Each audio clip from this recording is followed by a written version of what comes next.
Good morning, everyone. Good morning to the students joining me here in the classroom. We are here together for the first time in a while, and it's good to see everyone here. And good morning or good afternoon or good evening to those of you online who are joining us for our Sunday class with Guy Finley. Glad to be back with you as well. My name is John. Our format for this morning, our online classes and classes that are live here, is that in a moment Guy will present a talk that will last about 60 minutes on the topic that those of you see on your screen below you, perhaps. And then after the talk, we'll take a short break for about 5 minutes and come back for an open discussion in which the students in the classroom here and those of you online are invited to share your observations, your comments, ask questions about what Guy presented today, and through that dialogue that we all participate in, we all learn a little bit something more, and that is always the goal whenever we meet here.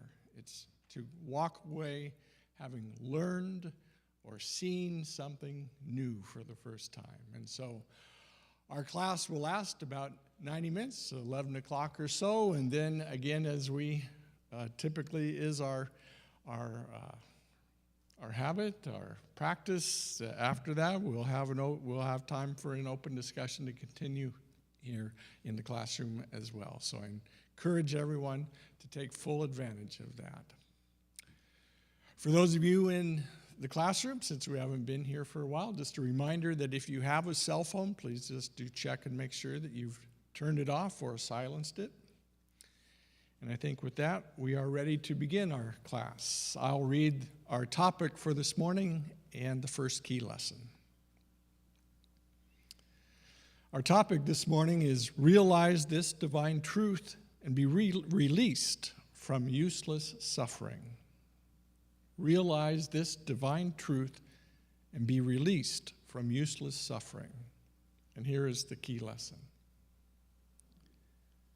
It may be said that one finds freedom from suffering over oneself in direct proportion to one's realization that there is no separate self whose suffering is to be resisted.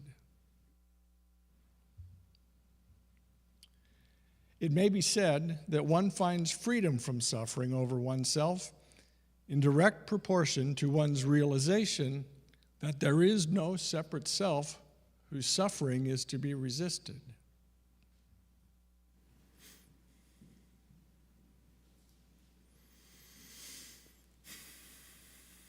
Good morning,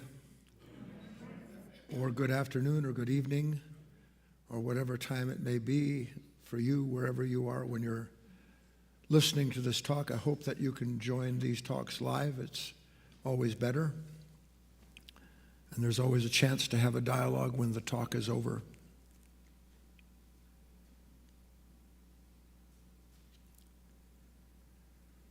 I want to help you see something today that, without exaggeration, maybe 1 in 100 million human beings ever have a chance to even glimpse as being true. That means at once that it can be and have a very unique action on you, but it also means that there will be a difficulty in you accepting or seeing whether or not what I'm saying is true, factually. You must never take anything that I tell you as being true, ever. If you don't prove it to yourself, you've wasted your time here, and in this life, I might add, allowing everyone else to tell you what's true for you and who you are and what you have to do. To do what?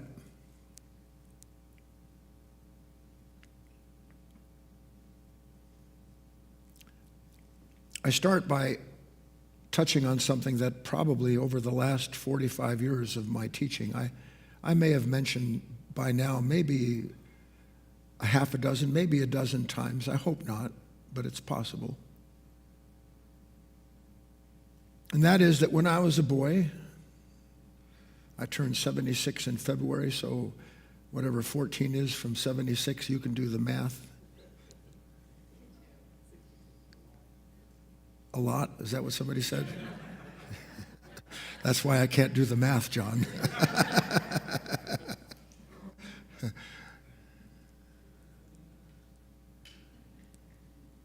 I was a boy of 13 or 14 years old, and as clear as a bell in my head rang out a voice. Beautiful voice. And it said, "With this pain I give thee life and do thee wed." And as a boy,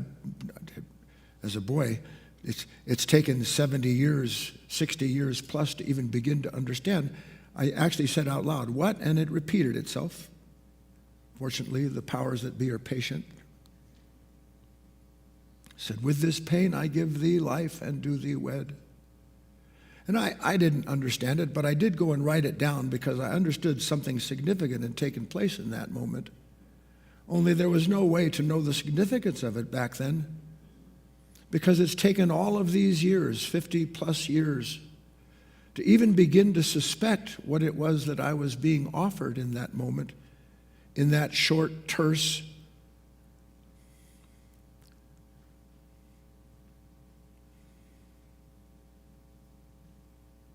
comment. And we're going to look at that today together. And you'll see how it connects. And I ask you as best you can, because I'm going to take you through some things that are obvious. You can't miss them. They're a part of every moment of your life. And I'm going to show you some things about your life that you may have never seen, let alone understood. Many, many years ago, by grace, but as part of this process of discovery, which I don't want to fail to include in this opening, that whatever was seated in me or awakened in me back then as a boy has been unfailingly proved. As if there was another order of time in which everything that was ever going to take place in my life would lay itself out in such a way that it would prove to me beyond the shadow of a doubt that I don't need faith. What I need is a willingness to see what I'm being shown moment to moment about my life that's true. And if you see that what is true about your life is never not being shown to you, then you have faith, but not faith born of belief, but faith born of experience. And there's a difference.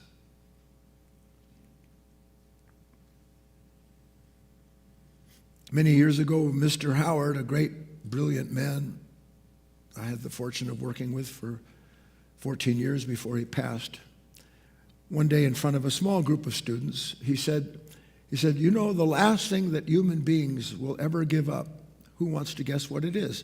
And nobody. See, let me add something here. Some of you know this story, and the problem is that you know before I say it, and then you think you know what you said. If you knew what you said, you would be a different human being, and you're not. He said, the last thing a human being wants to give up is their suffering. Boy, you want to get stoned, go speak that in front of human beings. Go tell that man, that woman, that person suffering over the betrayal they had in their life, the depression that's followed them everywhere they go, how life has been unrequited in terms of giving them what they want. Tell them that that suffering is the last thing they want to give up, which means that they're attached to it and cling to it, and they will in turn rend you for that comment. We're going to see whether that's true or not. Because what a revelation it would be if it's true that there's something in me that clings to my suffering. I don't think I cling to my suffering. Don't you think the resistance you have to your pain is the proof you're trying to push it away and change the conditions that cause it? Don't you? What else is your life about? Please, what is the root of every painful struggle in your life? I talked about this at length yesterday. What is at the root of every painful psychological struggle in your life? I'll take a moment. Anyone want to say? No, I want to get rid of my pain. You don't struggle with happiness. You don't struggle with wealth. You don't struggle with health. You struggle with anything that is a threat to what you perceive you already are and possess as a person. So all I struggle with endlessly is trying not to suffer. Now, we don't say it to ourselves in those terms. We say to ourselves, I'm trying to become something. I'm trying to awaken. I'm trying to become someone. But that's the same as saying, when I get there, I won't be here where I don't want to be with this experience of myself. Yes or no? Out loud so everybody can hear you. But trying not to suffer doesn't work. Have you noticed that yet? No, honest to God. I'm trying not to suffer because I think you're the cause of my suffering. If I can just get you to line up, I'll stop suffering. I'm trying not to suffer. If God would just notice what a beatific person I am. If Christ would say, this is the son with my brother with whom I'm proud, I think my pain is over. And you and I have gone into every possible realm of imagination, calling on iconic images and other so-called truths to try to support and bring an end to what? The struggle I have with what I call the pain in my life that never comes to an end, because not one of the pains that I have in life doesn't exist without what I blame it on. And I blame my pain on everyone and everything outside of me, don't I?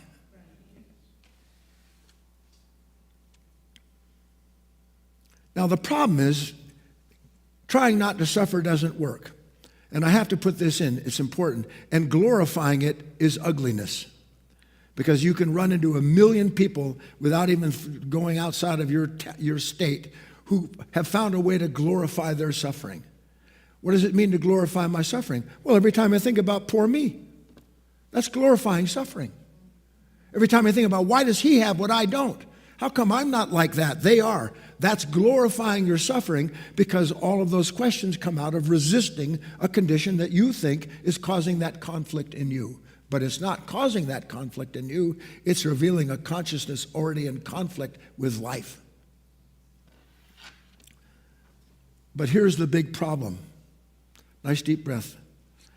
The fact is, and I hope that you're starting to recognize this, I really have no other way to relate to my suffering other than to visit, go into the past, find something contextual in my past experience, that when I start to suffer, I simply am handed the context of that conflict, and then I know exactly what I need to change and the choices I need to affect that. Is that not true?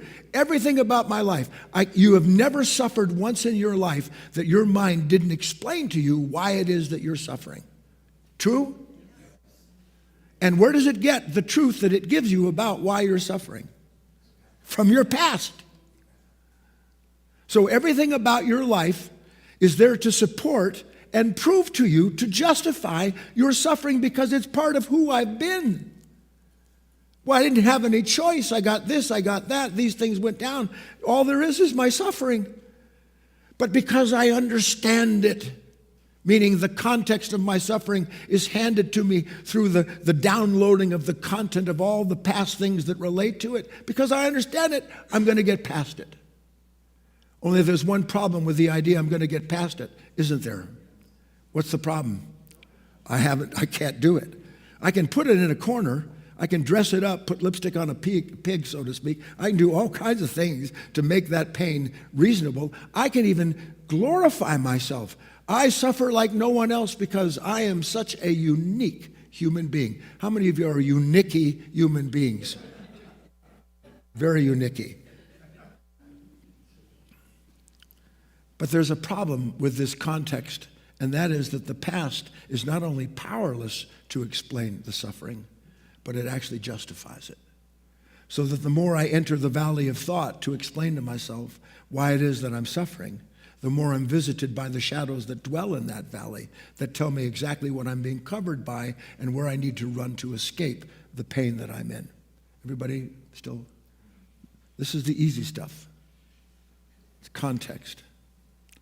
So our problem is that we have no other context for our suffering. Well, I'm never going to get through these material. What would I do with my suffering if I didn't explain it to myself? I mean, what would I do with my life?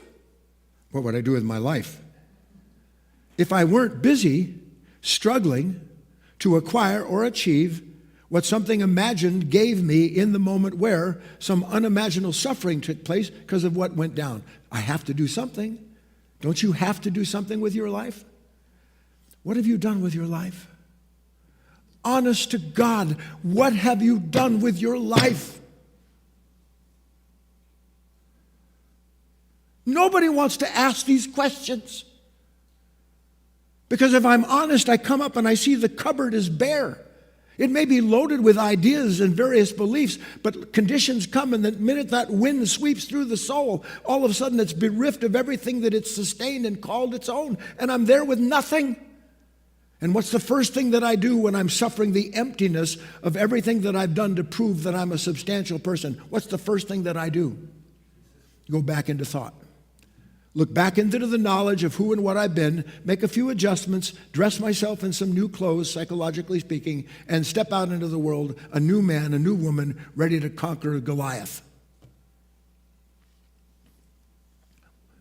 If we have no context, which we don't, no real context, true or not, our context for suffering is part of the suffering that we're trying to solve, true or not. I want you to see it. Carl Jung said about this, he said, who looks outside dreams, who looks inside awakes. Who looks outside dreams, who looks inside awakes. Okay, kind of like that. But, well, first, ever so briefly, looks outside at what? All of the context. All of the things that rationalize, justify, and explain to me why I'm in pain. And why I have to do what I have to do, in a hurry, I might add, because I'm not getting younger. Anybody here getting younger? Yeah. But who looks inside awakes, looks at what? Looks at what? Please. Looks at what? Another idea? Another God to worship? Another religion to follow? Another guru? Looks at what?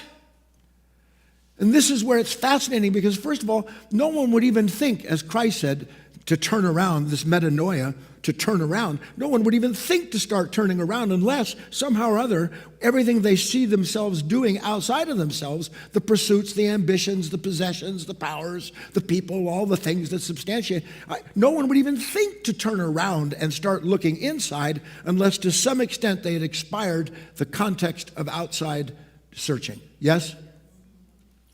Look inside at what? And that's the beauty of it, because as that turning takes place, which you can't do for yourself, turning takes place as the end of one movement occurs, because the movement is seen as futile. And as the movement is seen as futile, all the energy that went into searching outside of yourself by itself begins to turn inward, and you begin to be interested in the nature that's always struggling as opposed to what it's struggling to get. To see a bigger picture. And the extraordinary thing is, and that's what I alluded to in the opening, it's right in front of your eyes. If the truth weren't right in front of your eyes, there would be no chance to be set free.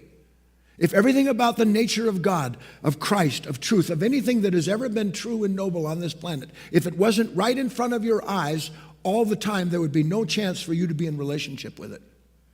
But here's the problem and the solution. Right in front of my eyes, whose eyes? Christ said, if you have eyes to see and ears to hear, clearly he was talking about different levels of being. Because do you have eyes? Do you have ears? So I have eyes and ears, but I don't see this other context. I don't see within myself something that, as it is clear to me, changes everything about my relationship to the world that I'm in. Because now, instead of being related only to the world through my thoughts about it, now I'm in relationship with something that can see my thoughts and see the actions that thought tells me to take. To do what? To bring an end to my struggle. But if I see the whole thing, what do I see? I see that everything telling me how to bring an end to the struggle is actually the continuity of the nature in that struggle. It's evident to me, but it doesn't stay with me. Does it stay with you? Let me hear. What are we going to do? bring up the first key lesson, will you please? Read along with me. Oh, I guess it's the second key lesson, isn't it? Yes. Without resistance to its appearance, there is no negativity in suffering. To realize the fact of this truth is the first step in proving to yourself that all forms of psychological suffering are optional. Let's take the first part. If you get past that, without resistance to its appearance, there's no negativity in suffering. What, are you kidding? How can there be no negativity in suffering? Because to me, suffering is negativity. Negativity is suffering to me. How about to you? So the speaker is saying that there's another kind of suffering that has no negativity in it. What kind of suffering would that be like? What would be the purpose of us? Listen to this, how convoluted the mind, the consciousness. What would be the purpose of suffering if I wasn't negative so that I could have a positive path through life to free myself? What if it's true? What if it's true that there is absolutely no necessary negativity in suffering, and that to realize the fact of that is indeed to begin to find out that all of this psychological suffering that I've been going through has been optional.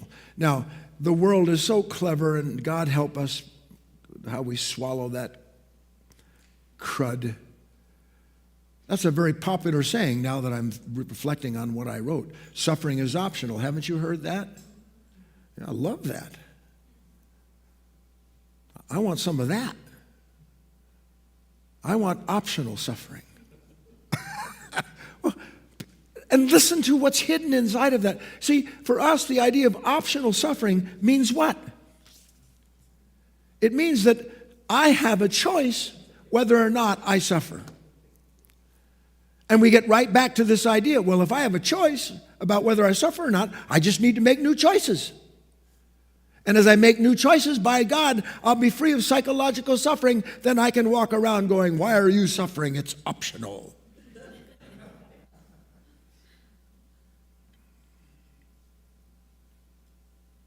Take a nice deep breath. We're going to take a little dive here. What if it's true?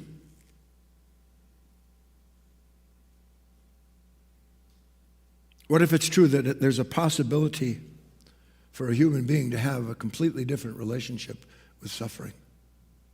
Not one they imagine. Not one that isn't mitigated by some imagined God or divinity that's going to rescue you from your pain. What if there's actually the possibility of a completely different relationship with your suffering, so that all of your regrets, all of your hatreds, all of the conflict, all of your enemies, all of the things that you fear about yourself and struggle to free yourself from, so that every last one of them no longer has in it the negativity that it does now? Because what happens when I have negativity towards anything? Am I embracing the moment that's revealing that consciousness, or am I pushing it away? So that resistance simply recedes the part of myself without me knowing it that is sitting there believing this shouldn't be this way. Isn't that the root of everything you look at? He shouldn't be like this. They shouldn't be like this. Why is this happening to me?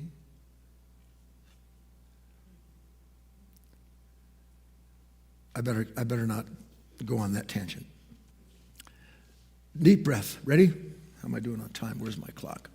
Not very good.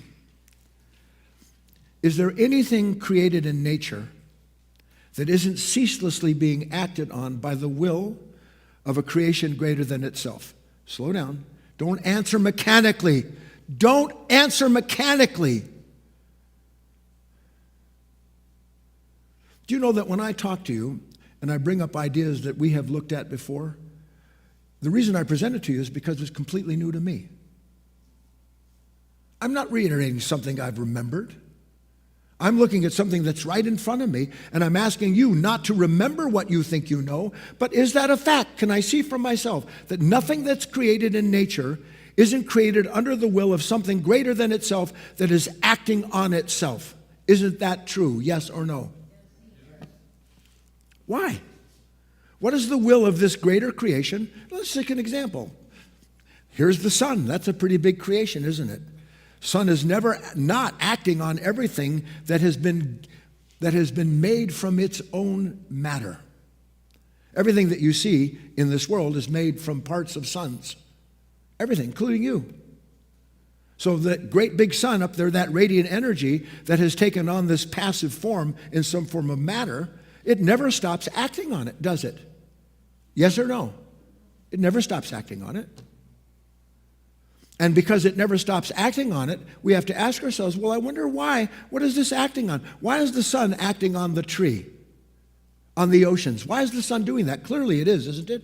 Why is it doing that? So that in acting upon it, it can bring that which it has brought into creation, it can bring it into a more reconciled, integrated relationship with itself so that it becomes a seamless relationship between what is greater and what is lesser.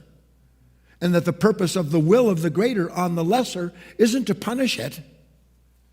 It is to gradually bring about, through that relationship, the integration through the transformation of that material. That nature is transformed by what acts on it.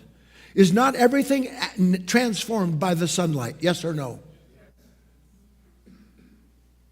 So this divine nature is ceaselessly bringing about this transfiguration in everything under the sun.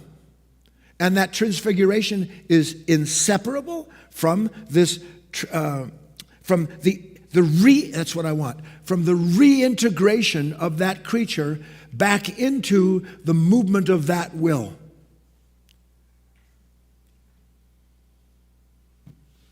We see this all the time, and I'm hoping that you can see it because I can't take that much time to go into it too deeply.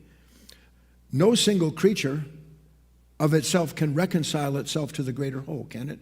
Can you complete yourself? Well, see, you're shaking your head. No, I can't complete. Well, what do you do all day long? What are your struggles? To bring about what is incomplete in me so that when I'm complete, I'll be happy. Relax your face. You're going to burst. So I'm always, without knowing it, in the belief that I can complete myself by myself, which, by the way, when in the Lord's Prayer, and lead us not into temptation, the very word temptation in that sentence translated means lead us not into this idea that of ourselves we can complete ourselves. That's the only temptation there is. So I can't, no creature can complete itself by itself. Does a tree exist without everything above and beneath it? No. So it's part of a movement, isn't it? Part of a great will of all these energies moving into and through and acting inside of that creature to do what? Bring a place where all the host of these celestial, planetary forces, call them what you will, are working on them. Working on them. Working on them to simultaneously do what? To bring about the development of that creature as fully as it can be made possible in that moment. Those forces are acting on it. Now, the beautiful thing is that the moment that these forces act on this creature to bring about inside of that creature the transfiguration that these forces produce, the moment that creature is transfigured, guess what happens? It gets to be transfigured again. Because it never ceases being acted on by the will of that which is producing the creation for the sake of revealing the Creator, for the sake of revealing another world altogether that you and I have no eyes to see or ears to hear at this point in time. Everybody still tracking with me? Further, every one of these creatures, let's go back to our tree. Every one of these creatures is not made just more resilient by these forces, but what? The wind that works on the tree, the storm we're having. What are all these forces? Are they not forces? Natural forces? But natural forces, planetary, that begin celestially? Yes or no? Well, what are they doing to that tree? Are they going, I hate you, you tree. You ugly tree, you. Why do you have that color branch? You've lost your leaves. You don't deserve to live. Is it trying to punish the tree? What's it doing? All of that activity, what's it doing to that tree? It's perfecting the possibility of that individual tree in the place it's in that moment. That's all it's doing. And the tree, for the relationship with what's acting on it, finds that without knowing it, because the tree can't know, that everything that's taking place is developing it to receive and become as perfected as possible. Now we can see that, the tree can't. Yes or no? Now you've got to make a leap. Take a deep breath.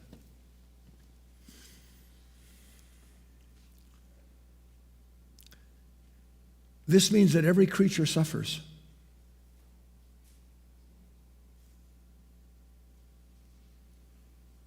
There is no creature that doesn't suffer. But you see, the problem is when you hear the word suffer, you get negative. That's what happens. There's no creature that doesn't suffer. You mean they're like me? They hate life every 3 hours? No. When the will of something greater than what it acts upon touches what it acts upon, it touches that which is not aligned with itself yet.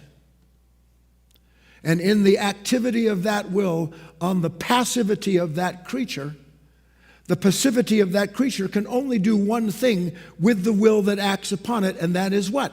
It has to resist. That's the nature.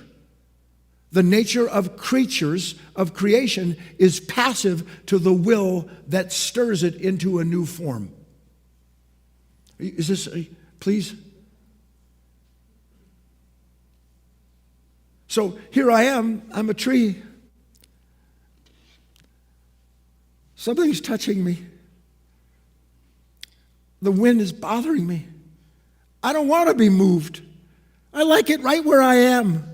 It's not that great. I'm not as big as some of the other trees. And there's bugs everywhere. I don't hate those damn bugs. But leave me alone. Leave me alone. I don't want to be moved. I want to stay where I am, as I am. Don't mess with me. Yes or no, you woodheads, you? Yes or no? Yes. So the tree doesn't know that its resistance is inseparable from the matter it is made from, and that matter is inseparable from the will that acts upon it to transfigure that matter into something more correlated to the consciousness, the celestial being acting on it. Please, it's an important point. I don't want to go past it if you can't see it. Do you see it or not? Those forces are absolutely, now listen, on one hand, if you're looking at it, is the tree not opposing the will of the wind? Isn't it? But it has to yield. So when the tree yields to the active force, in that moment, it's evident, if you can see it, that there is at once in this creation something that is opposing the forces that are acting on it. Yes or no? In every creation, there's something that opposes the will of what created it. Come on, it's so important to see. In every creation, there is the will that opposes what created it by nature. An object at rest wants to remain at rest. You can go through 1,000 different iterations of physical, psychical, physical laws. It wants to remain at rest. So built into this creation is something that doesn't want what is opposing it, because that's what it's doing. To the tree, the wind is opposing it. Yes or no? But what is opposing the tree is part of what is transfiguring the tree. And what is opposing what's acting on it is part of the transfiguration of the tree. So they're not separate forces at all. They're just appearing to be different in different forms at different times. Same one nature revealed through three different relationships: what is acting, what is being acted on, and what is transfigured and reconceived. Next important word is not that we don't see it with our eyes. One day you'll see it. You won't think to yourself, that tree's being reconceived moment to moment. But you'll see. We see spring. Isn't the tree reborn in the spring? So if it's reborn in the spring, when does spring start? You say, can't start too soon for me. It's unending in another world, the world we can't see. So that tree is reconceived. That tree is a perfect reconception of the image that it was made from. In the beginning was the Word. It's perfect, and it's never not being reborn. Can you see with some stretch of yourself that there's nothing in creation that isn't being remade and reconceived moment to moment? Yes or no? And that what we call suffering is inseparable from what takes place that gives birth to this new form in a new place that is the fulfillment of its possibilities in that moment. Yes or no? So this means that every creature suffers. And it also means that suffering is not an option. See, suffering is an option. How do I know it's an option? Because I'm thinking about options. I have options. I'm not going to go through this. Are you kidding me? I have an option. And by the way, you have all the options in the world except for one problem. All of these options are in the valley of thought, reigned over by the king of imagination, the dark lord of imagination. So all of creation, yes or no, is under these laws. Yes or no? And if these laws are immutable, can you see that?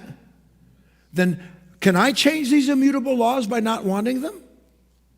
Can I write new laws? That's what your government does.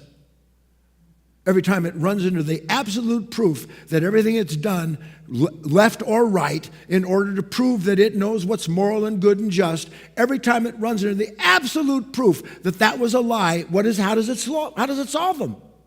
And new laws. New options. And you bite it, you swallow it lock, stock, and barrel, as if someone or some government or some religious agency is going to rescue you. What absolute nonsense. But it's so much more comfortable to have the option of relying on somebody else. Because then I can resent you and resist anything that comes up, when on one hand I was supporting you and now I tear you apart. Watch the news if you don't think this is true. All of creation is under these laws, and as a result, all of creation suffers what?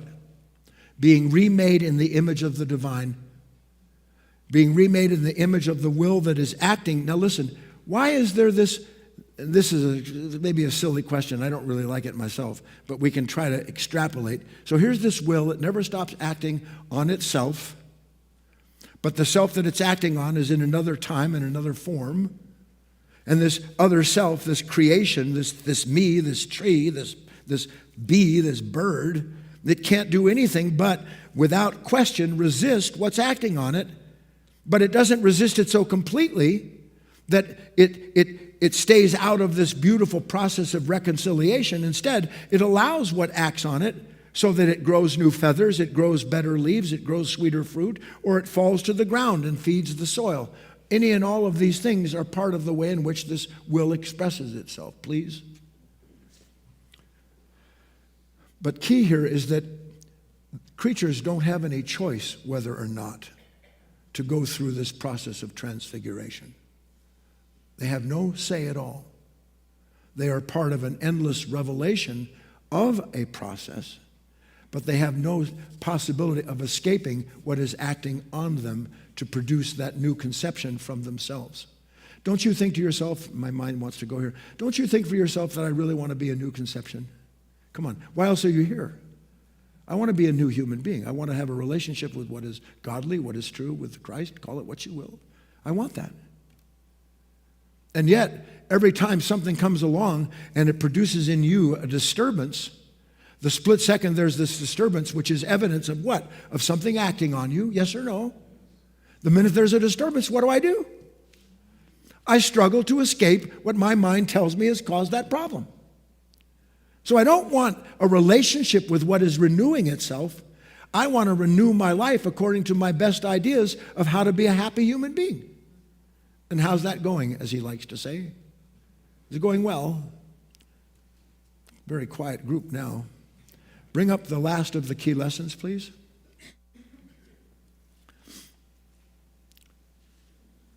Nice and slow, deliberate. There is only one way to be wholly fearless in the face of any suffering. One must come to know and understand how to share in the conscious suffering of creation as it reveals itself through the ceaseless act of birth and death. And then one must agree to embrace these seemingly opposing forces of life until they reveal not just their secret unity, but an indwelling divine kingdom as well, from out of which they come and back into which they return. There's only one way to be wholly fearless in the face of any suffering. One must come to know and to understand how to share in the conscious suffering of creation as it reveals itself through the ceaseless act of birth and death. And then one must agree to embrace these seemingly opposing forces. Embrace them until they flower so completely that you can see they are revealing a unity that was always there, but you weren't because you were resisting them. Does that key lesson make sense a little bit?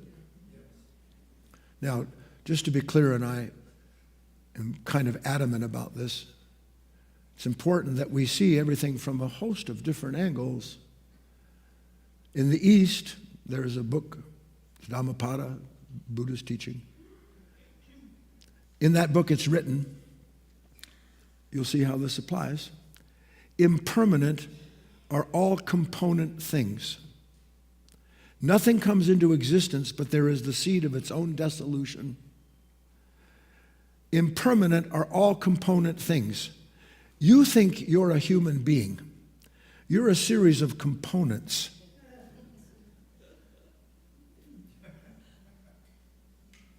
That's what Legion is. Legion is a bunch of components, each and every one that believes it's separate from the other components.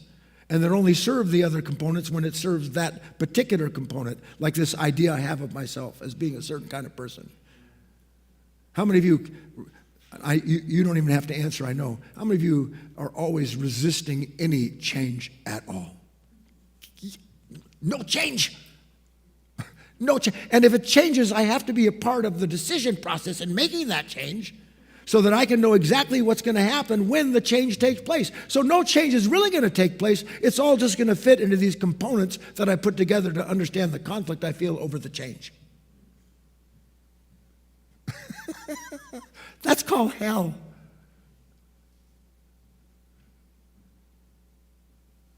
Impermanent are all component things. Nothing comes into existence, but there is the seed of its own dissolution. That means that nothing comes into creation that isn't being acted on in the moment it takes whatever form it does, that isn't acting to undo that form so that it can be reformed into something that better reveals what is acting on it.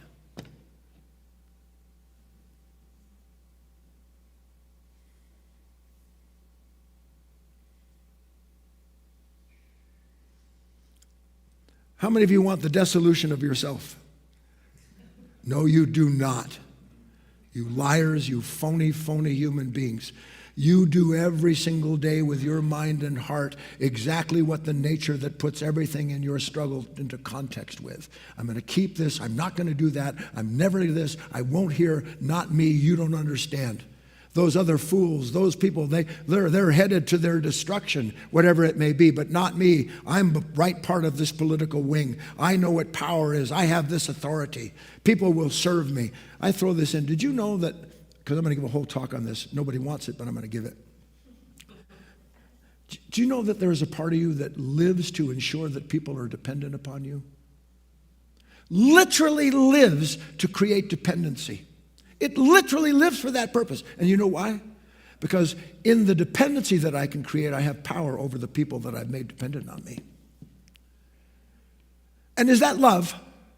You say, I'm giving this, I'm giving that. No, is that called love when I'm doing that in order to have power over you? Is that love? What's it called? Ambition, greed, violence. So, Dhammapada, everybody understand it? It means that within the context, within the moment of creation of life itself, there is also created that which is opposed to the next moment of its own existence. I know that's deep. I'll say it again. That's what we're talking about. Impermanent are all component things. Impermanent are all component things. Nothing comes into existence, but there is the seed of its own dissolution. You know, I'd have more people interested in me if I talked like that. Call myself Swami Ramalama Ding Dong. It means that within the moment of creation itself, think of the Big Bang. In the moment of creation itself, in that moment of life, is also created in that moment of life that which will resist and oppose the life that gave it its existence. Right into it. It's so beautiful. So that there's never a moment in any creation that as it is made new, part of it being made new is to oppose anew that which wants to make it new again. You have to see this with eyes that are not in the valley of thought. The thought's not going to grasp this. So that it's always opposed to the next moment of its rebirth. But in nature, there's no choice. It can't go, I'm not going to be recreated. I'm not going to be remade. It has to be remade, doesn't it? Thank God nature doesn't depend upon you and I directing it, although the planet is almost dead because we think we have to direct it. So that this beautiful movement, active, passive, yin, yang, call it what you will, words, knowledge, trash, see it. Something that the minute it is reborn with that which will oppose what will give it birth again. And what is acting on it to give it new life through the suffering required on the part of that creature, what's acting on it is not the adversary of that creature. Don't you think life is adversarial? Yes or no? Am I going too fast? Did I put all you to sleep here?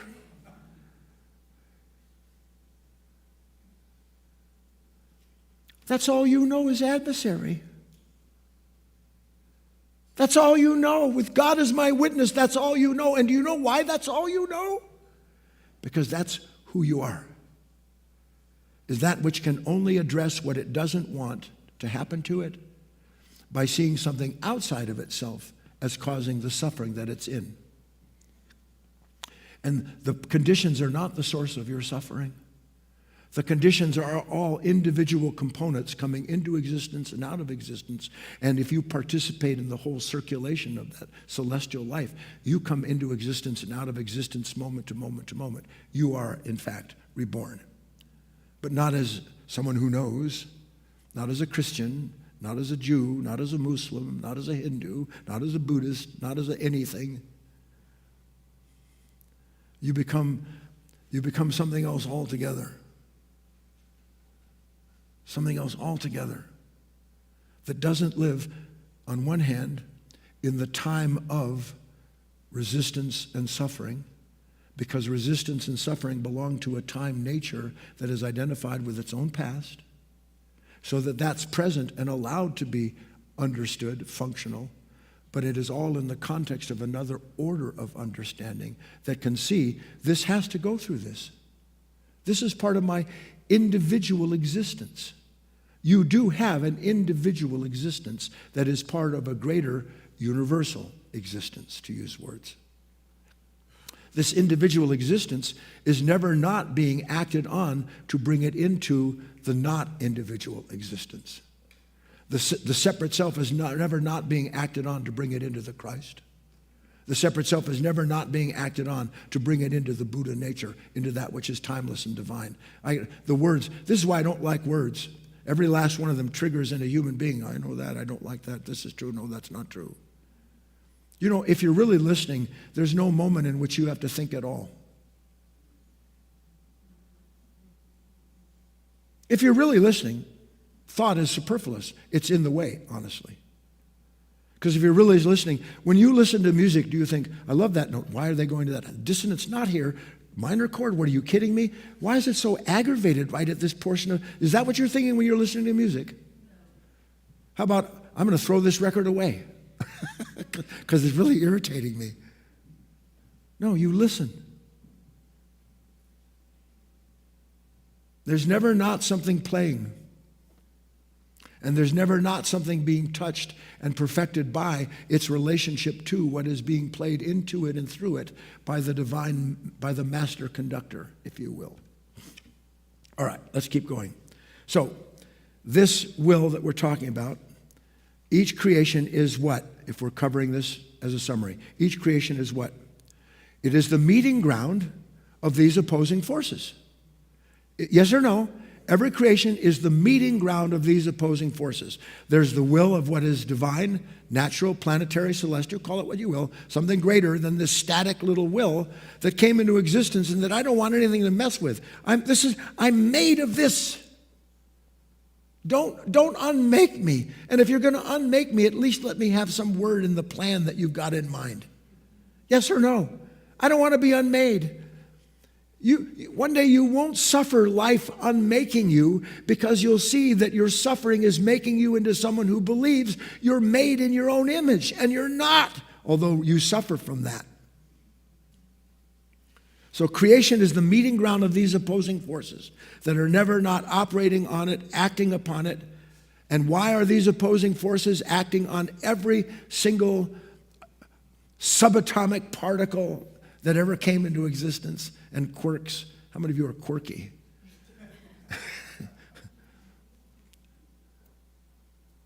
Why is it doing all that? Here it is. Why is all that active? Why is that all going on? So that something that was can become something that is, so that what is can then be integrated into what created it, so that there is this movement, the circulation, and everything is participating in this bigger, broader will that never stops giving birth to itself, so that it can express itself in heaven as it is in earth. And that everything in the earth might know that it is already a part of in heaven. But it doesn't know so because what it calls heaven is forever being reinvented so that the hell of this moment can go away. I'm not saying this is easy what I'm describing to you.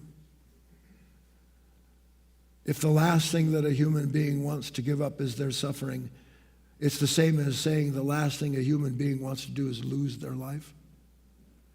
Because our life is predicated on the possibility of escaping our suffering into a time and a place, some heaven to come. When I die, I'm going to go someplace with 30 virgins or streets of gold, or some of us just want trees with Hershey kisses on them.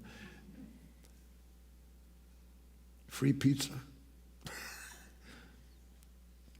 You look far enough, you'll find some religious group that actually believes some large spaceship is coming down that's going to deliver them to some giant Milky Way that tastes like a Snicker. Every breath you take, you're eating a Snicker. Well, you fantasize the way you want to, okay?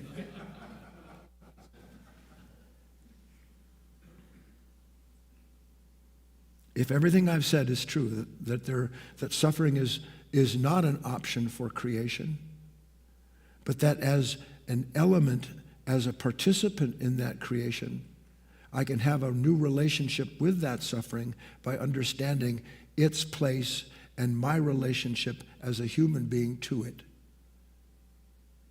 So that then when that suffering comes, I'm not meeting it with that knee-jerk reaction of resistance. At the very least, I'm meeting it with a suspension of the habitual reaction so that I might catch a glimpse, perhaps, of where it is that some part of me is so quick to be selfish, so quick to be angry, so quick to be impatient, to be greedy, so quick. It doesn't even occur to me.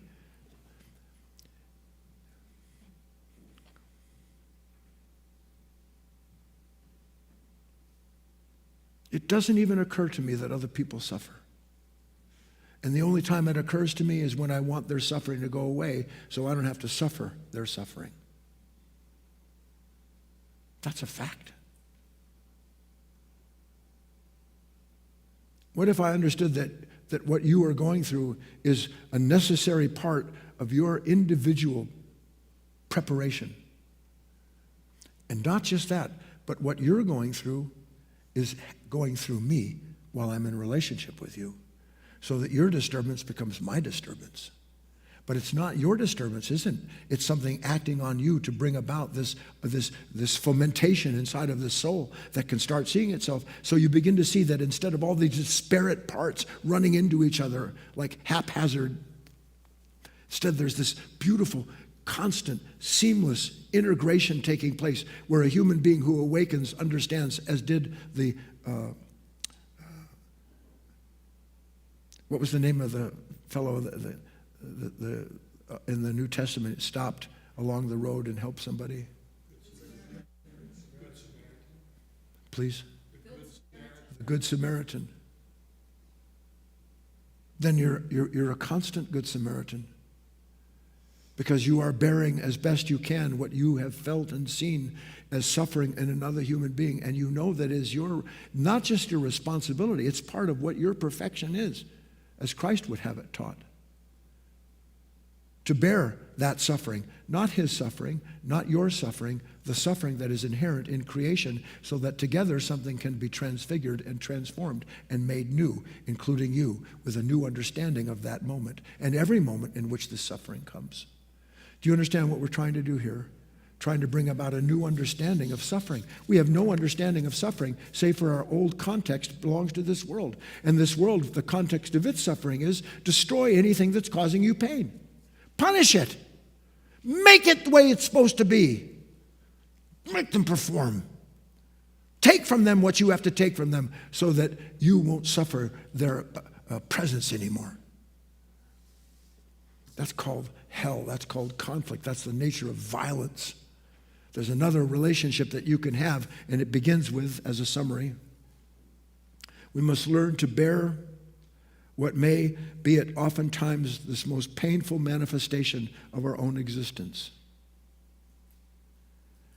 Understanding that what we have always taken to be our own existence isn't really our own existence. Does the tree exist by itself? Does it? Does the bird exist by itself? Is there anything in creation that exists by itself? So everything that exists is in relationship with everything else, isn't it? So my existence isn't separate from your existence. I think it is. Don't you think that that idiot husband or that painful wife or that cruel child or whatever it is, don't you think these people on the street, all of this is separate from my existence? And my struggle is to try to figure out how to get them in the right place, doing the right thing, so everybody just go away and I can be perfect me.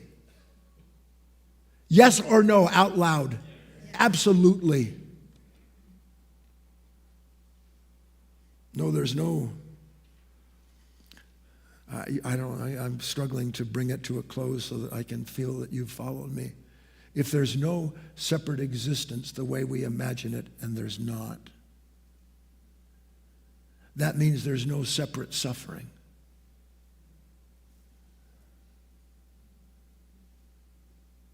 And anything in me that wants to separate me from you or you from them, any part of this valley of thought that is forever tormented by something that doesn't fit into what it is configured as its kingdom, anytime that happens, it's the dead giveaway. But the issue is very challenging. I'll speak it, but you're going to have to live it. With this pain I give thee life, and do thee wed. With this pain, I allow you to see that everything that you have thought was going to be profitable to you was not. That's very painful, isn't it? But in the discovery that what I thought would be profitable, the context of the world and all of the things that I'm going to take from it, all of the relationships, all of the dependency that I can create because of how clever I am, that in the very end of that relationship is the beginning of the birth of a new relationship that can see beyond a shadow of doubt, this cannot go on. One must give up their life to find it. Only then does giving one's life up make sense, because what am I giving up when at last this moment of suffering comes? And instead of allowing the context, going into thought, dropping down into the past, looking to a future, if instead of doing that, what am I giving up in that moment where I see I cannot do that, I cannot go there? What am I giving up? Me.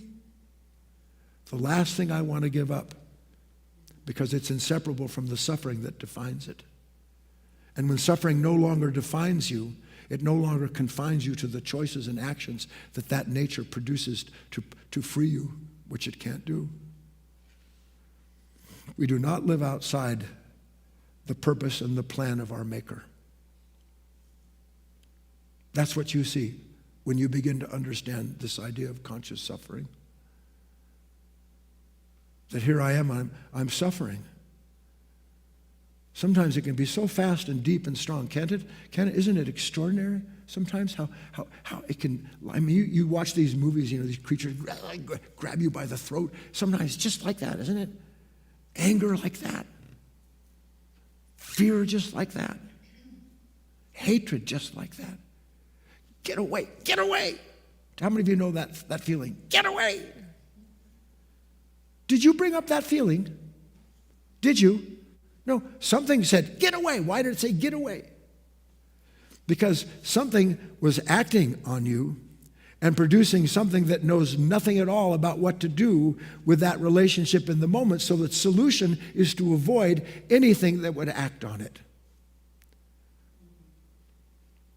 It's a phrase I was going to use in this talk. I'll throw it at the end. It's called death by avoidance. Death by avoidance. Can you figure that into what we just said? Don't avoid the moment where the suffering starts. Don't look for an end to the suffering. Instead, look for the source of it, meaning become aware of all that is unfolding at once. Allow the whole thing to unfold in such a way that you realize, and you will, this moment is not separate from the purpose and the plan of the Maker. Oh, come on. Can there be a moment in creation that is separate from the purpose and the plan of what made it? Well, what about that moment where he said this? That seems pretty outside of the perfection of the Maker to me. Guess who the Maker is that you blame? We are made to know ourselves as part of this divine order of being. But the only way we come into a relationship with this divine order of being, this indwelling Christ, is when at last we begin to pick up the cross and do the work necessary to allow all that is taking place all the time. You don't have to do a thing. Everybody's always, what should I do? Isn't that always, what should I do? Isn't that the question? What should I do? He did this, she did that. Well, look at me, I'm stuck. Where am I going to go? This is terrible. I'm trapped. What should I do? What should I do? What should I do? Say it out loud. What should I do? What should I do? What should I do? I want you to hear it. I want you to feel that. What should I do? Nothing. Do nothing, see everything. The more you're willing to see, the less active that false part of you will become. And the less active that false part of you becomes, the more you'll understand that it never needed to be active. It needed to be receptive to what was revealing it to itself. Then you have something that changes your suffering forever. Do you think you might have a new idea about suffering the next time it comes? I hope so. Let's take a break.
right, hello everyone. My name is Kate. Welcome back to part 2 of our class. We are going to go into an open dialogue discussion time with Guy.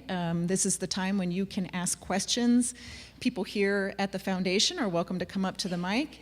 If you're online, of course, you know you can send a question or a comment into the chat area, the question area, wherever you happen to be watching from. So I invite you to do that, of course. And I just wanted to give a quick announcement before we get started with the Q&A. If you are not on our newsletter list, on the emails that we send out weekly, just wanted to encourage you to sign up. You can go to guyfinley.org/newsletter, and every week you get a great weekly key lesson email on Wednesdays that has a nice quote from Guy and just information about what's going on in the foundation. You would find out about special offers and any special news and events that are coming up. So just want to make sure that you know about that if you're not already on our newsletter list. guyfinley.org/newsletter will take you there. And we actually have a nice email that's going out tomorrow. It's a sort of a promotion of a product that we haven't promoted in a while. We have an album, really great album called Wisdom's Path to the Happiness Within. And we like to ask for donations to help support this work and then give you something in return, and that's what will be in that email that goes out tomorrow. It's a wonderful album. It's like 10 talks that Guy gave. I think they're like a half hour each, and they're filled with stories. You know, Guy is such a great storyteller, using stories to communicate the inner life ideas that we study here, and they're just great. So watch for that email if you're on our list, and then if you are able to make a donation, we'll send you the MP3 album, and we actually have DVD albums as well. You'll see more information about that in the email that goes out, but it's a great way to support the work and get something nice in return. So we thank you in advance. And now I'm going to turn it over to John.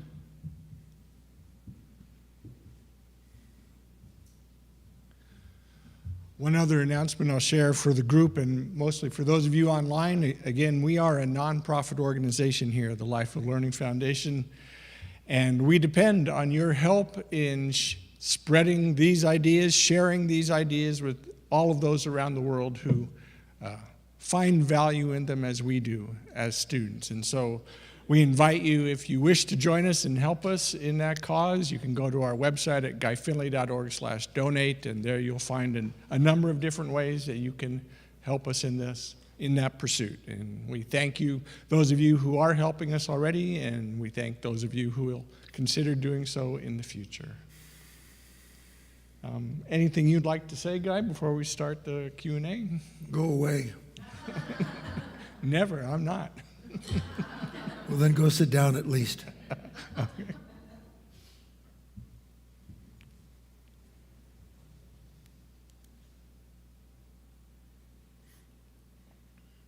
I have a few important things to share with you, an announcement of a sort. And while my mind has, over the last 7 or 8 minutes, come up with a dozen different ways to introduce this, I think it's better if I don't. First, I better say this: everything's fine. All is well, it always is well, especially if you understood what I said today.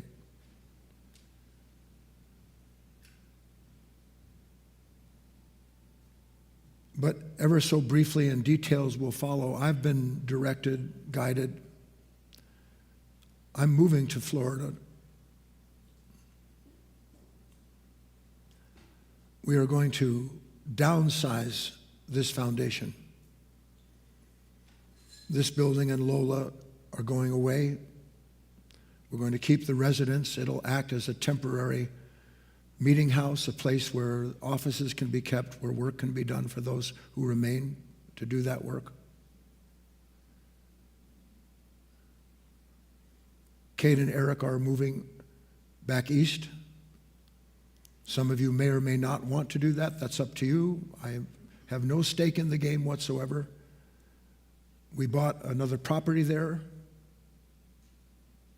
that will serve as a transitional headquarters.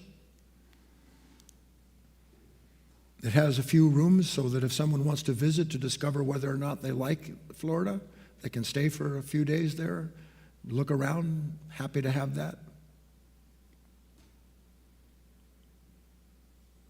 But important to understand behind this announcement is the context of it. And the context of it is that everything has its time. This foundation and everything that's involved in it, the infrastructure, its time is over. We're moving into a completely new phase. I'm not going to go into the new phase now, but it's as exciting as anything that I've ever been involved with over the many years of my involvement in this work. You'll learn about it as we go. Something has to die that something's born. Something is being born, something has to pass. What's passing is the old form of this work here in this building and here in these kind of meetings that we've had. Sometimes shocks are immediate, sometimes they're slow. This is something that has formulated itself as a result of realizing that, and I'm not saying this is true of most of you or maybe even many of you, but when the work becomes a habit, it's not the work anymore. Might as well go to church someplace and sing empty hymns. For the work to be new, the conditions have to be new. The work served a beautiful purpose here. We built a body, literally a body, a true body, a spiritual body, whose manifestation and emanations have gone out all over the world. The whole world knows about this work now because of the work that was done here. But that work isn't over in the world. That work is over here in this building and in the usual form that it took. New form. Time for a new form. So this downsizing will take effect as it takes effect. We have to sell our home, which we're going to do. We have to sell this building in Lola, which we have to do. As I said, we're keeping the residents so that on Sundays and Saturdays when people want to meet and watch the videos and stuff like that, they can still do it if they still want to do it. I can't speak for what you want or don't want. In one respect, I have great love and affection for all of you, but in another respect, I don't care what you do. You're going to do what you need to do, what you feel is imperative for yourself, for your development. That's up to you. I want no part of influencing you. None. None. I refuse to do it.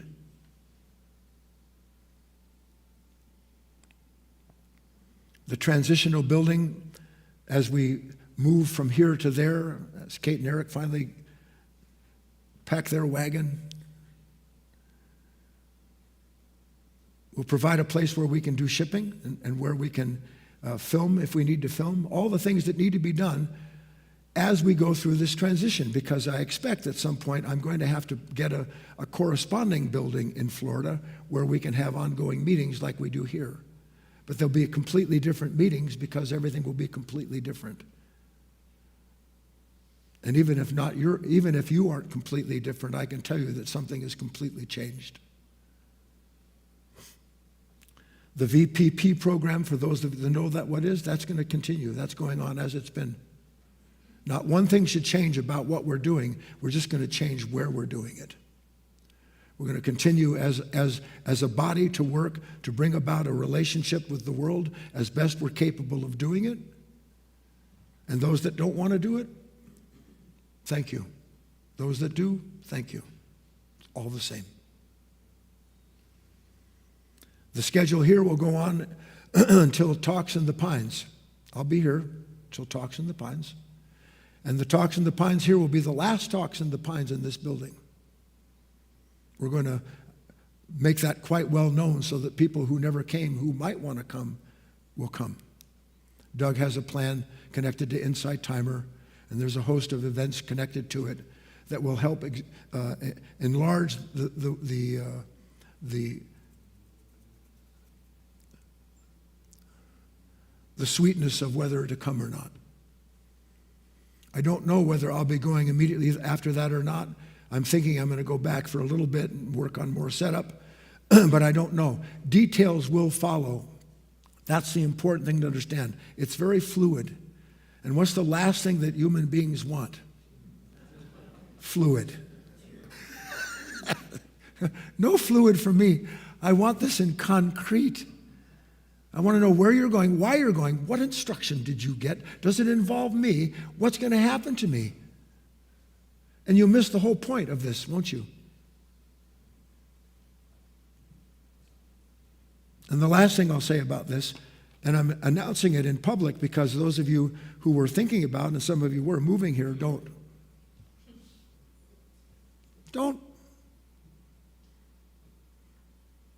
You're welcome to come to Florida if you want to, but don't come with expectations. We will, meaning myself and those who remain involved, will do our absolute level best to continue to create an environment in which an individual who is willing to can find a way to be in relationship with a new will. But it'll be on your say, and it'll be your work.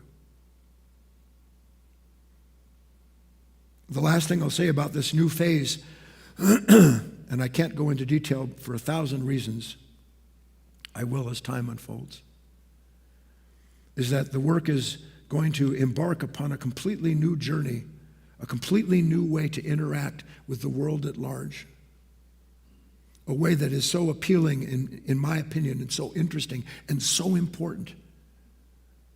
I know how this sounds because it's coming out of my mouth and I'm sitting here and I'm the one speaking the words. But the work is involved in this moment in developing a seminal project. Never been done before.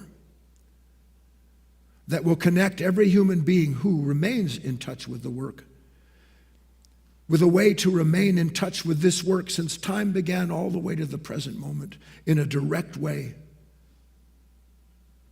And that's never been done. And I can't go into details for, again, 1,000 reasons, but I can promise you it's very significant, exciting.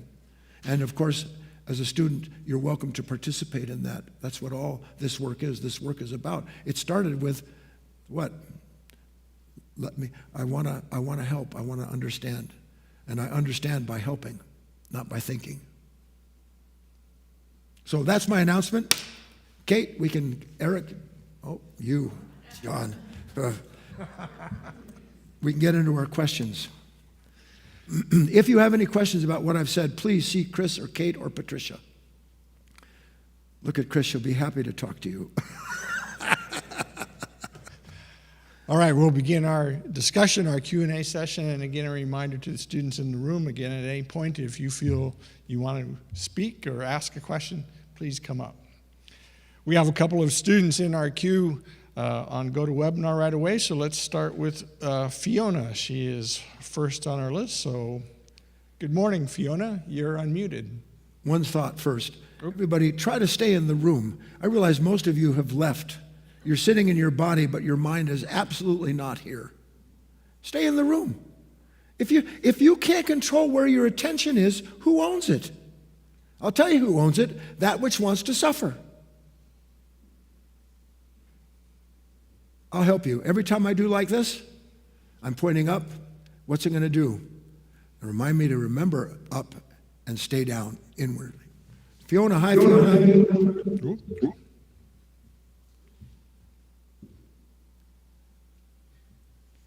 I see Fiona has lowered her hand. Fiona, if you wish to speak, again, please raise your hand and we'd be happy to hear from you. Fiona, come back, Fiona. Hello. Hi, Guy. Sorry about that. No, hold on a second. Where did John Feltz go? Well, somebody needs to be in better control. I can't hear. First of all, I don't have my usual ear thing. Secondly, this ear got an infection while I was in Florida. I'm as deaf as a doorknob out of this ear for now. So I need to be able to hear. That means yank that volume up so I can hear it. Go ahead, Fiona. Hello, Guy. Yeah, fluid flow. You just spoke about fluid flow. It's like I teach anatomy a lot over Scotland, and our health is all about fluid flow, but you can't nail that down. You can't name it. You can't. And we try to name things down all the time. We try to name a nerve. It's this muscle. It's this group of, whatever is we can actually name anatomically, but actually it all doesn't work unless you've got fluid flow. So, but moving on to what I wanted to say on, a couple of weeks ago, there was something that was mentioned. You mentioned about Bhagavad Gita, and it was mentioned in the study group about the servants of the soul, and paraphrasing because I can't quite remember.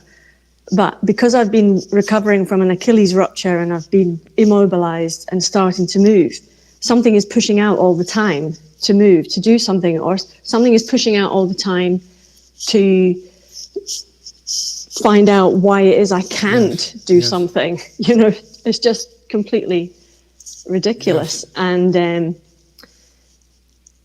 when you think about the servants of the soul, you think about, well, maybe that's in a time to come when, if I just give up to the servants of my soul, they'll be able to sort everything out so that I'll be where I need to be in such a period of time, which is just absolutely ridiculous. But really it's coming back to, it's nothing to do with that. I know it's really difficult to explain in such a short period of time, but just the feeling of seeing, just pulling back the aperture and being able to see that actually the servants of the soul have got absolutely nothing to do with any thought or any activity. It's all about being able to. Fiona. Go on. Let me stop you. Kate, fortunately, has been sending notes so that I can understand the gist of what you're saying, because I hear it not. Can you hear even in the room what she's saying? A little bit, yeah. We'll get better at this. So I will repeat basically what the cliff notes that Kate sent me. And then, Fiona, I'll address the heart of what you've asked. Fiona teaches yoga. She's an anatomy teacher. She says our health is about this fluidity, this flow. And it doesn't work unless you have your health, your life, unless it has this free movement in it, it's not going to work. She said some time ago I spoke about something from the Bhagavad Gita, where in that particular section, Krishna and Arjuna were having this conversation, and this idea of the servants of the soul came up. And she said, relative to this idea, I'm recovering from an Achilles that has ruptured and immobilized me. But in fact, even though I'm immobilized, there's a cattle prod everywhere I sit down. She didn't put those words in, I'm putting those in. That's forever pushing me, go, do, get, you can't sit here, this isn't productive. Again, these aren't her words, but you know from what she's saying that she's suffering because she can't do what she always used to do. She's not fluid. But unbeknownst to Fiona, the reason that she's not fluid is the same reason that Lot's wife turned around when commanded to go to the new place up the hill. Because resistance is not fluidity, is it? Is there anything fluid about resisting a moment? Or is resistance rigidity? So she goes on to say that something's pushing me to move. Why can't I do this? Meaning, why can't I just accept, be in the position I'm in, and use the moment according to what the servants of the soul, and what are the servants of the soul? Just to elucidate briefly. What are the servants of my body? What are the servants of my body? Anybody? What? My cells? Myselves? That's clear. My eyes, my ears, my taste, my touch, the fact that I can move. I have these servants, my senses serve my body, don't they? Without my senses, I have no body. So these senses in this world have corresponding senses in the next world. These senses are a lower configuration of a higher order of understanding, so that I see with my eyes, but one day I will see with my mind. And when I see with my mind, I don't see things in my mind, I see the whole of what is in my mind. One day I will hear not just with ears that separate me from what I'm listening to, but the spiritual ears, the servants of the soul, will realize there's no difference between what they hear and what they are, because the resonance and reverberation is a singularity. Can you see that? One day these touch, I touch here, I touch there, I feel cold, I hot. One day you will be touched by and touching something that for that touch you realize there's no separation. It doesn't exist the way the senses in this body separate me from what they experience. Do you follow me? So these senses of the servant, the servants of the soul, keep having this feeling like, and I'm guessing this is what she's saying, I got to go, I got to do, I got to get. And what I'm saying here, and the summation to this, is all of this long question that she's put, it's difficult to explain, the feeling of opening the aperture, and I don't want to misinterpret, because I can see this two sides at once. One is, I realize what an absolute waste it is to be negative over this suffering. All of that energy, by the way, stealing my healing. Resistance steals healing. Fighting to fix myself steals healing. Allowing this, see, here's the thing, here's the context. I don't know what's going to happen, Kate. I got to keep going, I guess. Here's the context. What's important? You have to ask yourself this question. What's important? Is what's important, for instance, to keep this foundation going so people can come and be this and do that like that? Is that what's important? No. What's important is what the work wants that will produce in everyone involved in it, including the person in charge of it, a certain series of shocks that reveal characteristics that could never be known in any other way. Thank God for the disturbance. So in this instance, here I am, and this suffering is going on, and all I know to do is to resist it, instead of understanding that if I choose, I don't have to win over my body. And you're looking at a person, do you know how many, I've broken every bone, everything that can be broken in this human being has been broken because of arrogance. Everything that can be broken. I'm a winner. Then one day you realize all I've won is a lot of pain. Now I want wisdom. Now I want wisdom. That's what's important. I want to leave this body learning about this body and the world that it is leaving and the world that is entering. I don't want to be there wishing I wasn't there, resisting and resenting the conditions I blame for what is taken from me, whatever it was that I conspired to create. Every last bit of that is crap. And one day you recognize that's what it is. And one day, I'm assuming this is part of what she's saying, you realize, you know what? Why don't I let this suffering teach me about something that doesn't want to suffer, no longer being what it was capable of doing? Isn't that what aging is? I always look at Barbara. How many of you resist getting old? You put them up. I don't walk. I used to walk so good. I used to look really good. I had hair. I had no wrinkles at all. I could dance. I could run.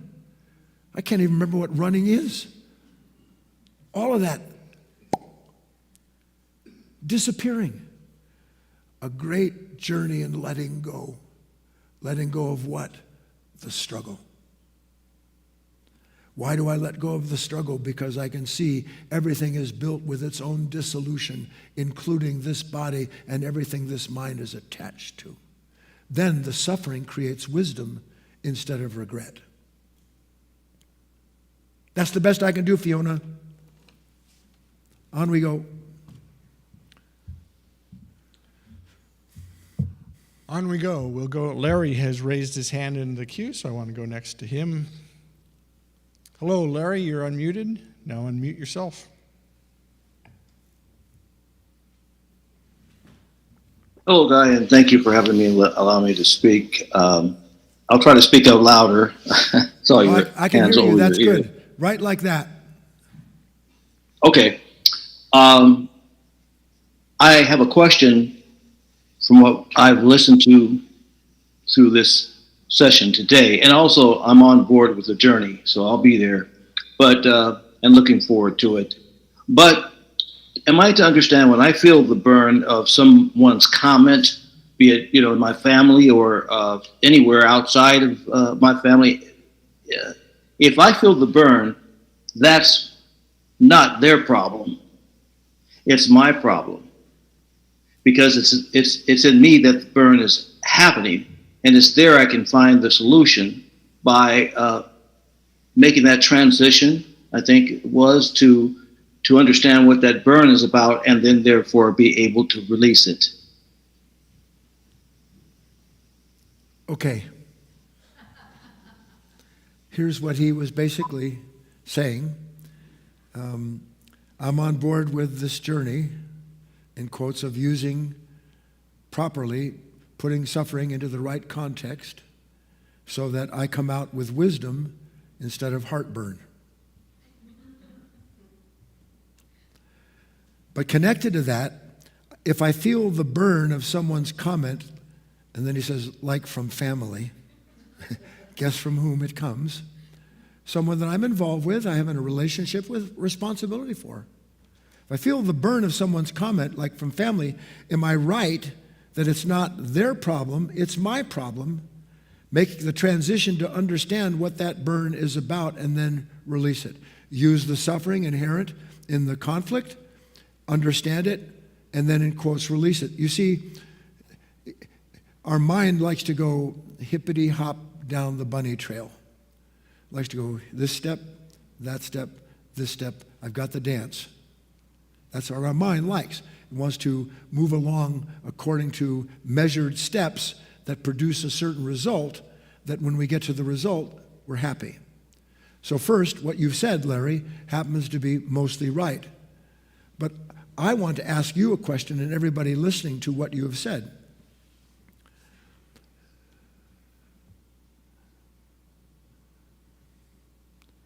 How do I do this? How do I help you, Larry, human beings, understand that our present nature lives in order to come to a satisfactory conclusion? That's what it lives for. Failing to see that every conclusion it comes to is the conflict with the next moment, the challenges, the identity derived from that conclusion. Can you see that with me without taking thought? I arrive at a conclusion. So it's not my family's problem, it's my problem. No, you can't just isolate your family. It is a misunderstanding. It's a conflict born of ignorance. Ignorance on the part of your family if they're trying to punish you, and ignorance on your part if you're judging your family, or ignorance on your part if you believe you can separate yourself from that reaction. That's ignorance. That's the continuity of conflict. Ignorance comes to conclusions. Wisdom holds everything at once. Doesn't have to come to a conclusion. It's there in the moment. It's watching the fluidity. And the understanding it comes to doesn't define it. See, you want understanding that defines you. You're confined by the understanding you come to when you think it's your understanding, and it sets you free in situations that are problematic. Repeat after me, if you will. I know some of you don't like it. Too bad. There is always a bigger picture. And thank God for that. Don't repeat now. The problem is, I want to be the big picture.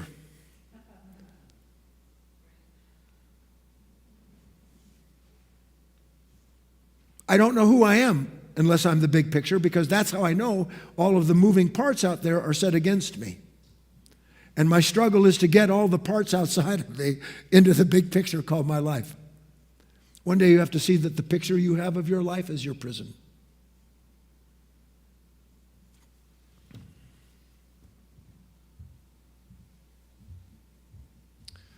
We have several written questions, guys, so I thought we'd get one of them addressed here. This one comes from Helene, and she says this: as my awareness has grown more acute as a result of what I've learned in this work, I've noticed so much in others and see glaringly how others miss the mark when I observe them. Please don't misunderstand. I am able to observe myself falling down into my lower nature, although usually after the fall, not as Guy would have me do, which is to catch it before it identifies and erupts. But it's a start, and the gap between the act and the awareness is getting closer in time.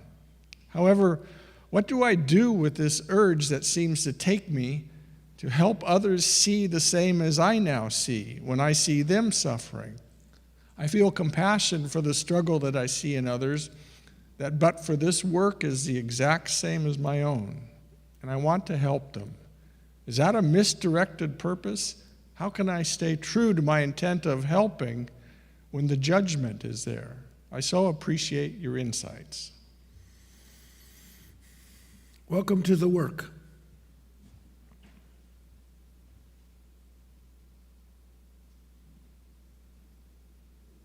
Shall I speak or shall I not speak? Shall I make clear and evident where it is that you have missed the mark? Or should I remain intelligently aware of something in me that is compelled to talk to you about your life? Why does it have to be one or the other according to a choice that I make prior to the moment of engagement? Do you understand the question? How many of you understand this question, or at least can relate to it in some way? I know I can say it for myself without any question at all. I was dead, and now I'm alive.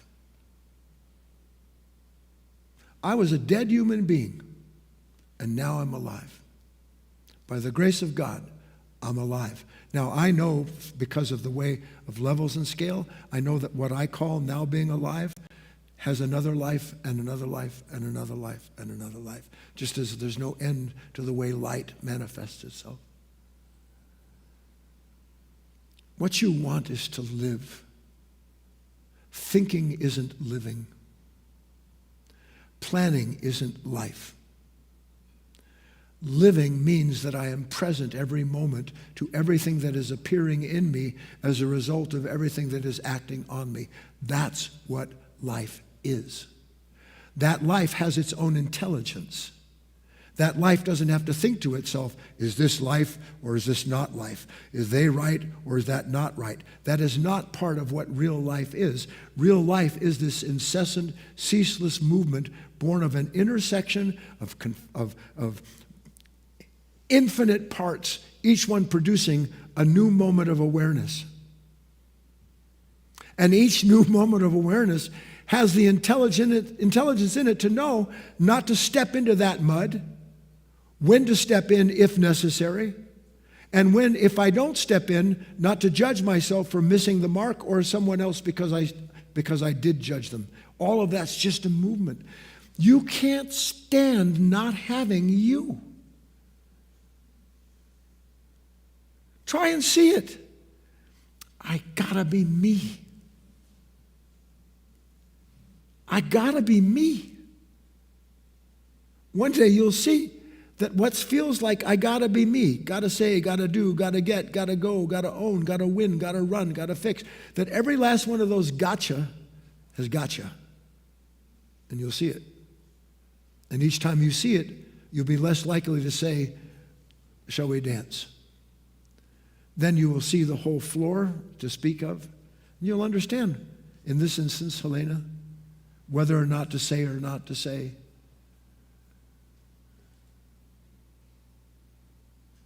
There's no answer the way that I want an answer. But everything's being answered moment to moment if I'm willing to be in the movement of that awareness and what it reveals to me. That's what's so difficult. To really understand, I have to disappear as the one who wants to know. To really understand, I have to disappear as the one who wants to know. Now, what are you going to do with that? What else is there besides wanting to know? Realizing that it doesn't matter what I've come to know because I'm still the same Joe Blow I was before. Then one day, that wish to know will go before you, not to make a mess out of things, but to show you that anytime you're there wanting to know, it's because you want to know how to be part of the flow and take from it what you need in order to feel like you. On we go. Come on up, Sally.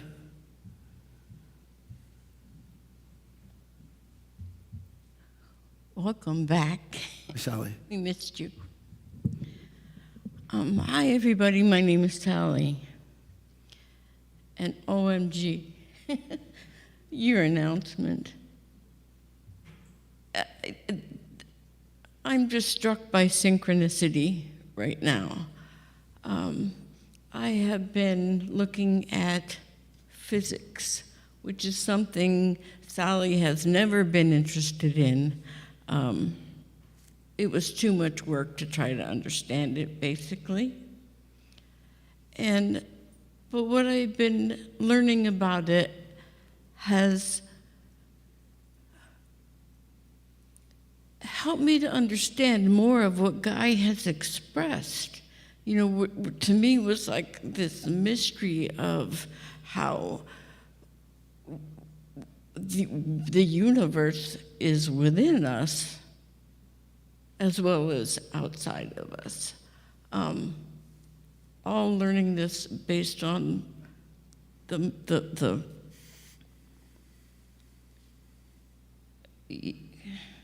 subatomic, I guess. The as above, so below. And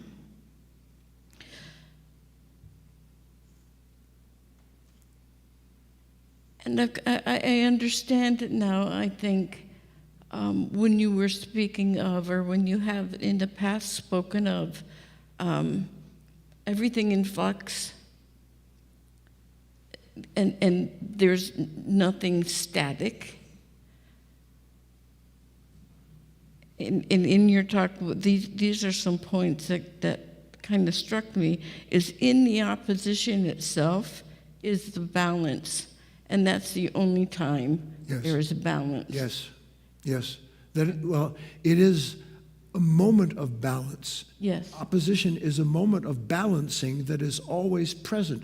So there's always balancing. There's always the outcome of that balance, which again attracts its own opposition. It's just a single movement. Right. Yes. So it's a flow. It's a flow. It's That's constant. correct, Sally. And then.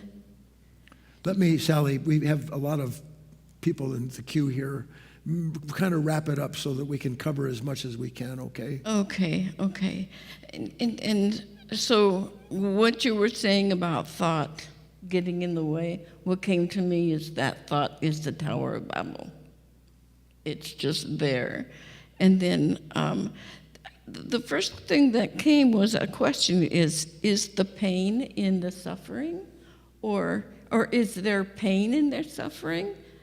Or is there pain in the negativity toward that suffering? And There is awareness of disparity. Awareness of disparity, an awareness of a difference. That's what we call pain. But when you see there's actually no difference, just something that is transitioning, then you can begin to at least make a case to realize that this pain and this suffering is because something in me is resisting the appearance of this disparity instead of allowing it to unfold and reveal there never was this disparity. so in conscious suffering has a different connotation than we place on the word suffering. Yes. And now with your announcement, it's like all these conceptual things are now something to put into practice. On we go. And when Sally says she understands better, here's what she really means, and it's right for her. I can feel this more deeply than I felt it before. That's when you know you understand something, when you feel it more deeply, not when you can think about it and rationalize it. So I have several written questions. I'm sure, John, we'll do the best we can. Okay, we'll go with this one and then see where we go from there. This written question comes from Baja Girl, and she says, I'm on the autism spectrum and have ADHD and have been taken off my medication cold turkey, which is not a very good situation, especially after taking it for 28 years. I could manage my life before, but not anymore, and no one seems to address the slight brain damage I have along with my other conditions. So what should I do?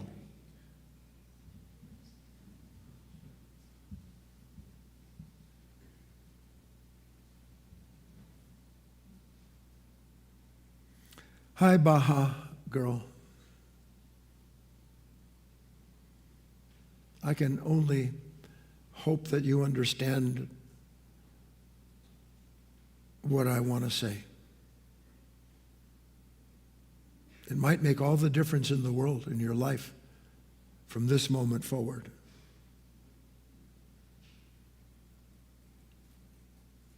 She asked the question after setting the context for it. What am I to do? You all heard the context for it. Is there a single person in this room that doesn't have special circumstances that attend their life? I recently have discovered that I'm kind of what they call ADHD. Everybody has elements of this in themselves. I like things lined up.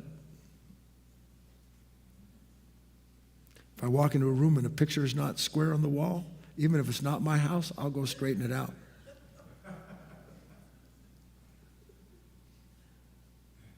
I don't judge myself for it. I do know when it's appropriate and when it's not. I don't try to straighten John's hair out.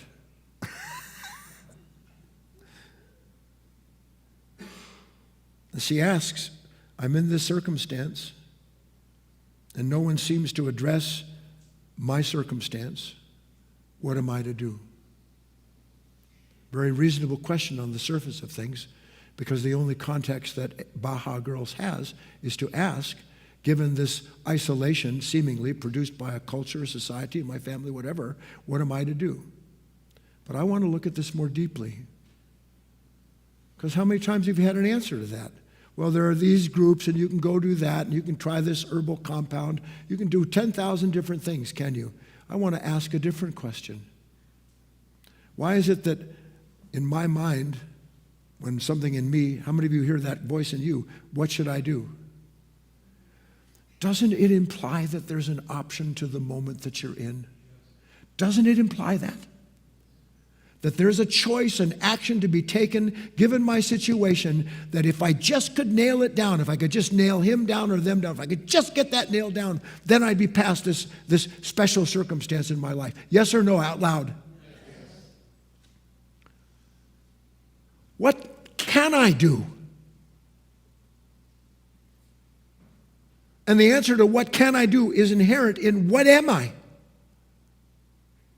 What am I? Not what can I do, what am I? And if I turn around and I see that what I am is someone who always has a context to explain the conflict or the pain that I'm in, now I know something I didn't know before that I could have never known if it weren't for the very conditions that I blame. Are you following me? I don't want to go too fast. What to do? My husband's like this. My wife's an alcoholic. My brother is a drug dealer. The world's going to hell in a handbasket. Look at all the people that just died for no reason in that part of the country. Look at the famine. Look at the hatred. Look at the violence. What am I to do? What am I? Then you'll understand that you cannot separate what you are from the conditions that you find problematic in your life. Do we have physical problems? I have a lot of physical problems. You want me to go through the list? And they're growing. Ask me how much it troubles me. Do I want to go through more pain, more operations? Do I want to go through all that? How many do you? But that's what's happening. That's what is. So here's the part full of resistance, and that wants to find a context to explain how to escape reality. And here's the part that understands this is real. And listen, and there isn't a moment in my life or your life, Baha girl, that you aren't being given exactly what you need in order to awaken the wisdom to transcend your fear and anger and resentment. Make that choice and everything changes. Don't make that choice and things not only won't change, but you'll find more reasons to have resentment and regret. We want to leave some time and invite the students here to speak, or go to another written question. Another written question, please, John. Everybody here knows if they want to come up and speak, they come up and speak. All right, we'll go next to this written question from Jordan. Jordan says, the pain in any unwanted revelation about our present level of self is created in that moment by the same low level of self that doesn't want to be revealed. So that means all I need is to be aware of the greed, the egotism, and the ambition, not to judge myself for it. Please, Guy, can you expand on this? Do that. Next.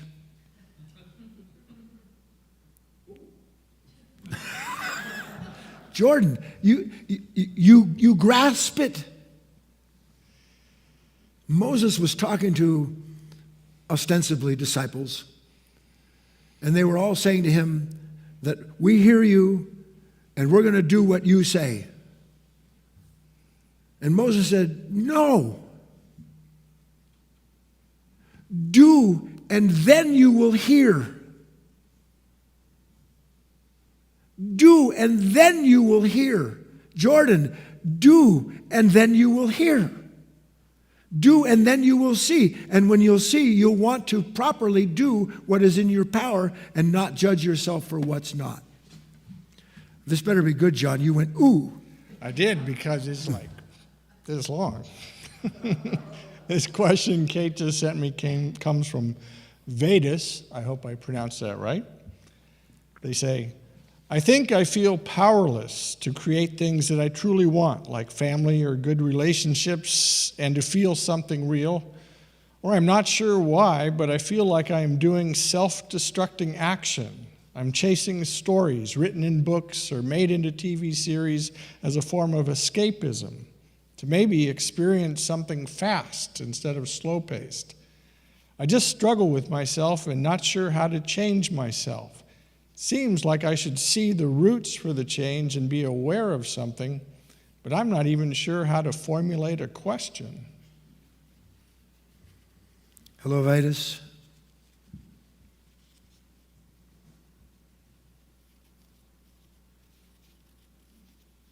Surely you didn't bring yourself to this point where now, instead of pursuing and trying to possess the things that you believe will make you a profitable human being, you see are not only not productive, but could be part of the punishment that you meet on a day-to-day basis. So the first step in separating the wheat from the chaff has taken place inside of you. You didn't create the thresher. You didn't create the awareness of the fact that who and what you have been cannot bring you to what it is that some deeper part of you wants to know. You have been called to ask these questions. The problem is that we want answers to the questions the moment they appear, and we want them to fit in with the life that we've had. Instead of understanding that the questions we're being asked, the questions that we are being given to ask ourselves belong to a part of ourselves that's saying, will you open your eye a little bit more?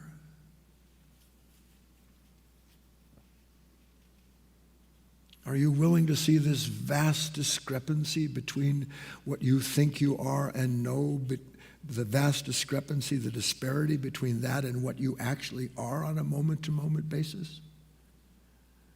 What you give yourself to on a moment-to-moment basis until somebody asks you something, and then you give yourself to something that makes you shine? All of that's grist for the mill. And all of that is part of this process, Vitus, of separation, separation, separation, separation. This work is about discovering that you are already unified with as an integral part in the continuing revelation of what is inwardly divine. You are a son, a daughter of the divine, of God, as surely as was Christ. But in order to claim, or more accurately, to be claimed, redeemed, we must go through this process of falling out of love with ourselves. No human being can be shown how to fall out of love with himself or herself. Only a certain kind of light that is born out of an endless love can show us where we endlessly sell our souls for the sake of feeling like we're a loving human being, that we know what we're doing. It's not much to go on, but I trust that if you've been brought this far, you'll understand what I mean. Let it unfold. Take the steps that you know you have to take, and if you know you need to take a step and can't, see the fear that's keeping you from doing it. Because every bit of light that you add to that fear will make you a little more fearless the next time it comes around, because you won't want to repeat. You won't want to find context for the parts of you that are full of conflict or that compromise you. Find no context for what compromises you, and you will find an uncompromisable life. That's it.